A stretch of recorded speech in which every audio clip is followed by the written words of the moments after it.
Finalement, qui croire? C'est ça le grand sujet, c'est que, en fait, cette étude, moi je la remets en cause totalement pour une seule raison que vous allez bien comprendre, c'est que dans le groupe hydroxychloroquine, ce sont des malades beaucoup plus graves que dans le groupe contrôle. Donc, on a mis des gens qui étaient en comorbidité, hypertension artérielle, surcharge pondérale, diabète, et surtout avec besoin d'oxygène. Vous avez 20%, d'ailleurs les auteurs le reconnaissent, enfin c'est écrit, donc 20% des gens sous hydroxychloroquine ont besoin d'oxygène, et dans le groupe contrôle, c'est uniquement 7%. Donc c'est totalement biaisé. Donc si vous donnez de l'hydroxychloroquine à des gens qui vont mourir, c'est sûr qu'ils vont mourir. Mais on a du mal à comprendre pourquoi est-ce que des scientifiques, des études biaiseraient, c'est-à-dire... C'est ça, c'est le grand sujet. C'est le grand sujet que l'on se pose tous, au fond. Vous connaissez ces conférences Chatham House à Londres. Rappelez-nous exactement. Alors, c'est extrêmement intéressant. Ce sont des réunions complètement à huis clos, uniquement avec des experts. Personne ne peut enregistrer, personne ne prend de photos, il n'y a pas de... C'est uniquement entre experts. Top secret. Top secret. Mais il y a quand même eu une réunion l'autre jour des responsables des revues scientifiques, type Lancet, New England Journal of Medicine. Lancet, qui est donc la revue dans laquelle cette étude ce sont des revues extraordinaires, ce sont des revues, quand c'est écrit dans Lancet, ça veut dire c'est écrit dans Lancet. Donc c'est pour ça que là on parle de quelque chose de très important, là, cette discussion. Et ça a fini par fuiter. Le patron du Lancet, Horton, a dit, maintenant, on va plus pouvoir, au fond, si ça continue,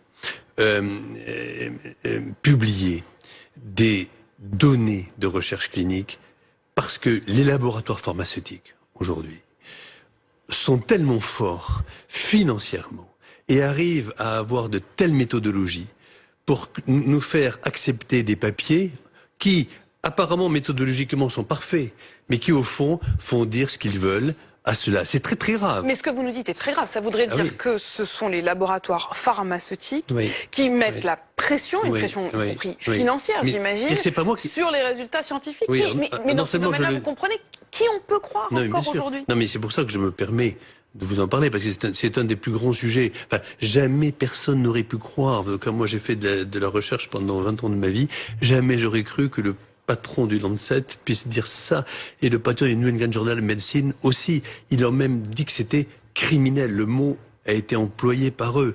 C'est-à-dire que si vous voulez, quand il y a une épidémie comme le Covid, au fond, il y a des gens, nous on voit mortalité, quand on est médecin, ou vous, on voit souffrance, il y a des gens qui voient dollars. Voilà. Eh bien, aujourd'hui, personne ne s'attendait à ce qu'au fin fond de la France, il y ait quelqu'un qui dise, après tout, l'hydroxychloroquine, pris au début, c'est un antiviral, c'est un anti-inflammatoire. Pourquoi, au début, si on le prend au début, regardez mes chiffres. Bon. Et là, ça a créé une polémique effrayante, parce que vous avez des grands laboratoires, il y en a un américain que l'on connaît tous, qui, justement, a dit, mais c'est pas possible, c'est le moment ou jamais de gagner des milliards. Et donc, chaque fois, je vais le dire, parce que moi, j'ai aucun problème avec ça. Lorsque le Remdesivir, c'est-à-dire que le médicament de Gilead, lorsque Gilead fait une étude, signée Gilead, en disant, mon médicament marche, le Wall Street Journal, le lendemain matin, publie plus 4 milliards.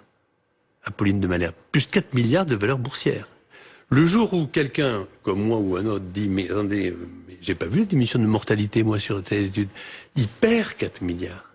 Lorsque Moderna, qui est pourtant une magnifique entreprise d'un Français à Boston, dit, j'ai trouvé le vaccin à propos de 9 cas, un essai de type 1, c'est-à-dire, il n'y a pratiquement pas de preuves.